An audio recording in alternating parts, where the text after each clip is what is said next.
বাবার মৃত্যুর পর প্রথমবারের মতো গোলের দেখা পেলেন আর্জেন্টাইন কিংবদন্তি লিওনেল মেসি।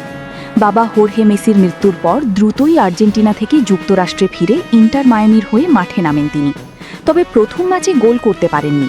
বৃহস্পতিবার ভোরে ফিলাডেলফিয়া ইউনিয়নের বিপক্ষে সেই অপেক্ষার অবসান ঘটান মেসি।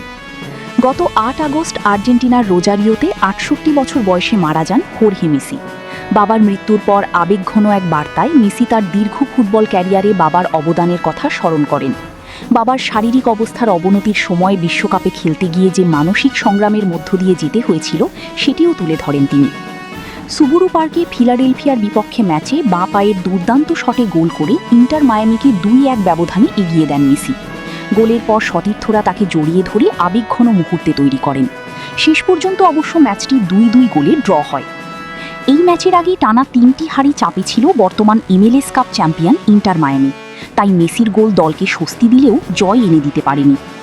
চলতি মৌসুমে এটি মেসির ১৩তম গোল। গোল্ডেন বুটের দৌড়েও তিনি রয়েছেন শক্ত অবস্থানে। ডালাসের স্ট্রাইকার পেতার মুসার চেয়ে মাত্র ১ গোল পিছিয়ে আছেন মেসি।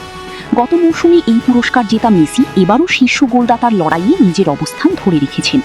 বাবার মৃত্যুর পর কঠিন সময় পেরিয়ে মাঠে ফিরে এই গোলটি তাই মেসির জন্য নিছক আরেকটি গোলের চেয়েও অনেক বেশি আবেগের।